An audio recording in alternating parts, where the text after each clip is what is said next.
Charles stepped off the bus and into the terminal of the Greyhound station.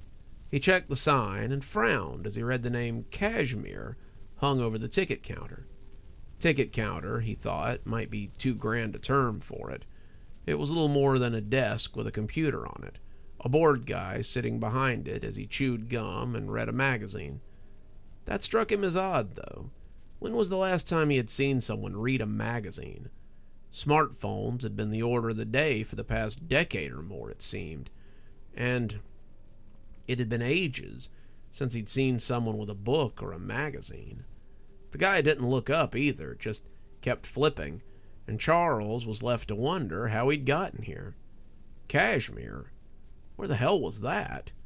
Certainly wasn't in Ohio, so it wasn't where he was trying to go. Charles couldn't remember getting off the bus either, but he must have. He had his bag in his hand and his ticket clenched between his two numb fingers. Except he didn't. The ticket was gone, he noticed, and as he turned to look back at the Greyhound that had brought him here, it was gone too.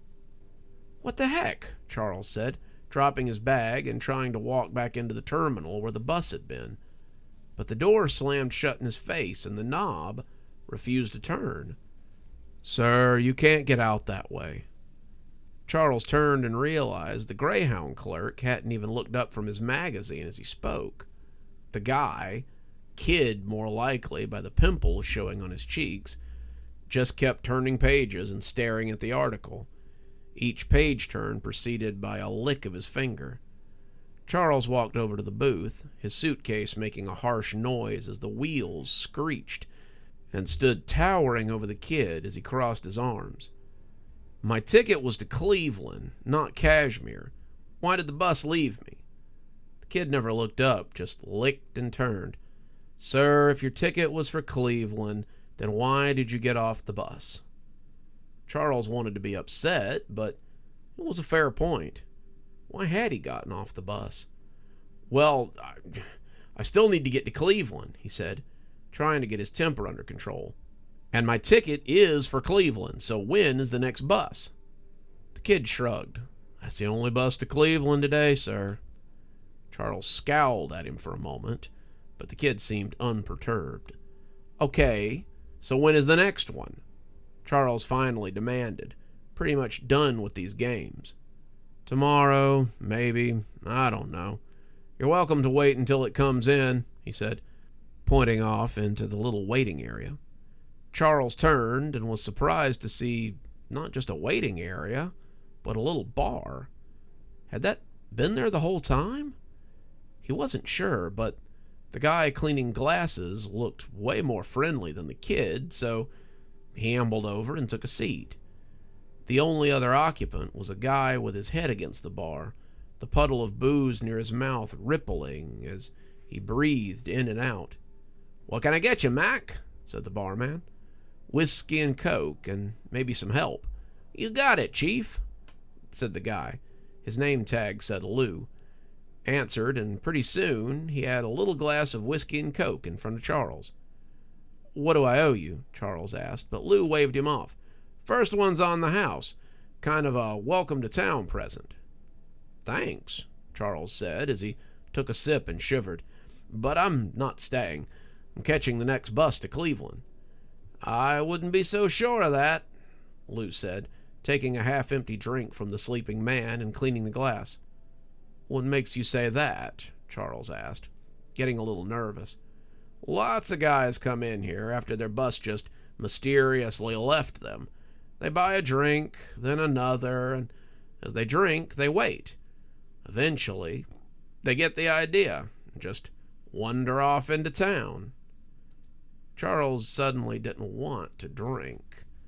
"And what idea is that?" Lou shrugged, his face stretching with something like sad acceptance. "That no one leaves Cashmere, not unless the town wants them to." Charles was starting to get goose-pimply. "Look, I don't know what kind of joke this is, but I don't like it." Lou shook his head. "Oh, it's no joke.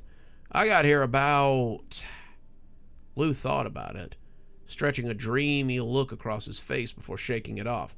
"Well, I've been here a while, but I stepped off a bus too on my way to somewhere else. Can't even remember where I was going now, but I remember being really thirsty when I did. I remember stumbling around this town looking for a watering hole. You see, in my past life, I was an amazing card player. Blackjack, poker, spades, stud, bridge, you name it. I could win it.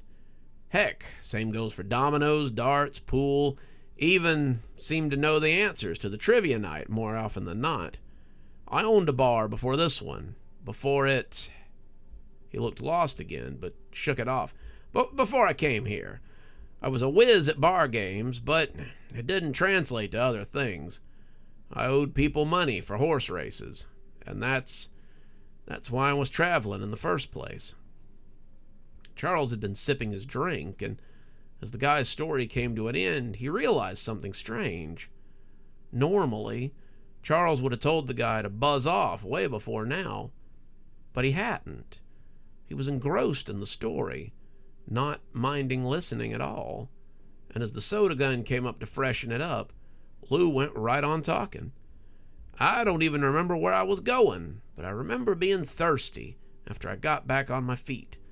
Sometimes, you know it as well as I do, a man wants something to drink after a long travel. Before he sleeps or eats or even takes a crap, he wants to knock the trail dust out of his throat. Am I wrong? No, Charles said, nodding along. No, you're just right. Sure, but they didn't have anything like that here. I looked and looked, and after I'd found a place to buy a bottle, I got to thinking that a watering hole was just the place they needed here. So I got my license. I set up here in the Greyhound station. I don't make a lot, but I make enough.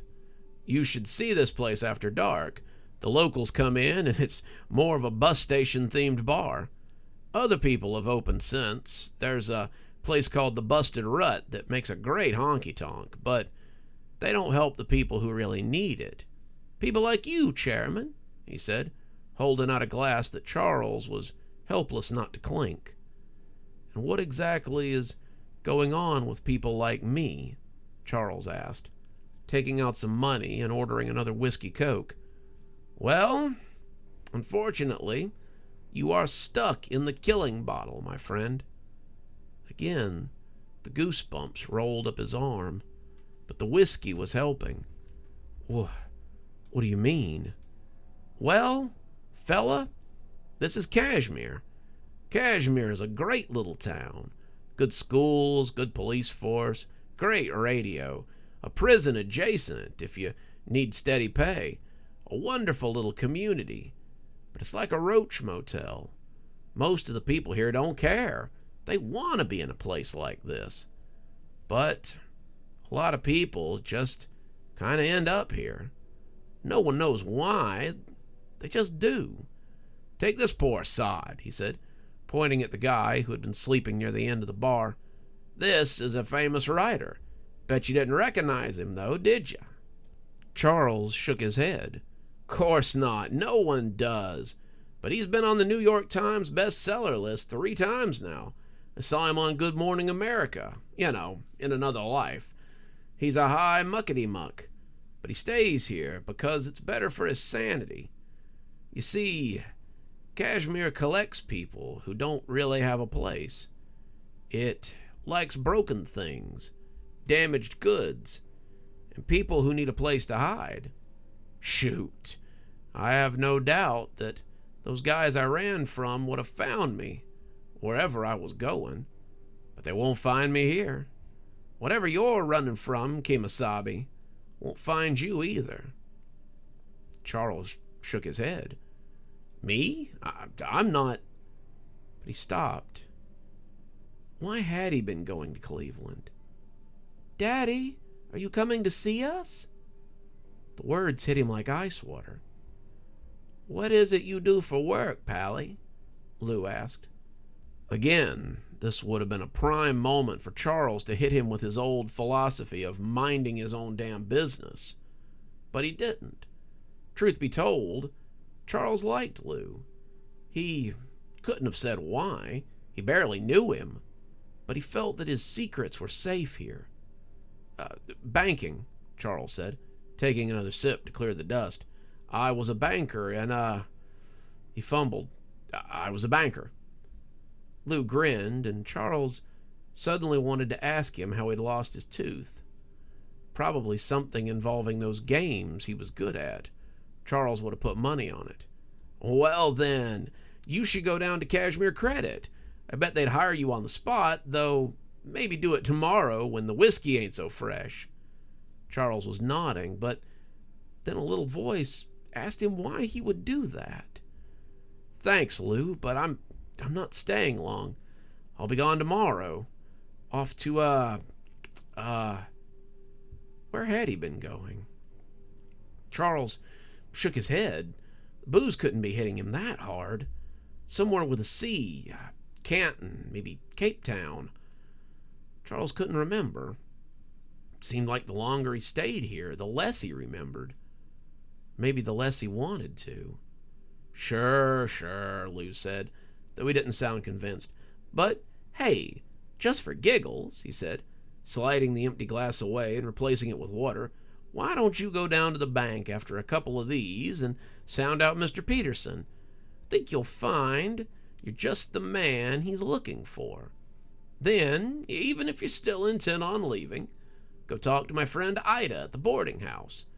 Think you'll find that she has a room for rent, and it'll be just fine for however long you're here. Lou produced a piece of paper and wrote the addresses of both places on the front and handed it to him. Charles started to decline, but he found his hand sliding out to take it, and finally just gave up. Thanks, Lou. I'll look into that. Charles drank a pitcher of water as he and Lou discussed everything from high school football to local sites, and when he finally left to look for lodging, Charles felt like the two of them had known each other for years. He waved as he walked off with his suitcase, telling Lou that he'd be back before his bus arrived tomorrow to talk again. Lou smiled and waved, saying he'd see Charles around. As the revolving door spun, though, Lou shook his head. I think buses will be the last thing on his mind the next time I see that young man, Lou mumbled with a chuckle. Who am I? The writer mumbled in his sleep. But Lou laughed and patted his shoulder. No one important, Mac. Get some rest. He turned the volume up on the radio a little as John Marvolo, the voice of Cashmere, welcomed them all to his show. Thank you for tuning in to 1097 Mountain Radio, the voice of Cashmere. We've got a new face in town, so be extra nice if you see him.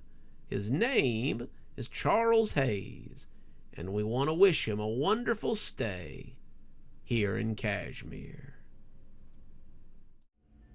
Good evening, everyone. It's me, Dr. Plague. Thank you so much for joining us for tonight's show. If you think you might like a little more spooky in your life, then please feel free to click on one of the videos we have up here. Maybe look at one of the playlists if you're trying to get caught up. I know, there's so many videos on the channel. There's so many series that are going at the same time. Sometimes you just need a little refresher course, and I gotta say, I always enjoy the views. If you're not subscribed, feel free to hit that subscribe button. Maybe hit the bell so you don't miss anything. We upload a lot on this channel, so you won't want to miss a single story as they come out. If you'd like to support the channel, you can click on the Amazon link down there. There's quite a few books in my Amazon account. You can have a look, and if you'd like a signed copy, get up with me through email, and I'll be happy to work something out with you. Also, there's links to my Patreon, and you can become a member on the channel if you'd like your spooky a little bit early. Patrons and members on the $5 tier get their videos 12 hours early. That's in the morning as opposed to in the evening. Patrons at the $10 level also get a signed copy of my book anytime I write one. Speaking of my patrons, you should see them appearing right now. Just wanted to take a minute to say how much I appreciate all of you. Patrons, subscribers, however you give to the channel. I really appreciate everything you do, and it truly touches me that you have chosen to support the channel in this way. Well, that's enough for now. Till next time, Dr. Plague, signing off. Have a wonderful evening.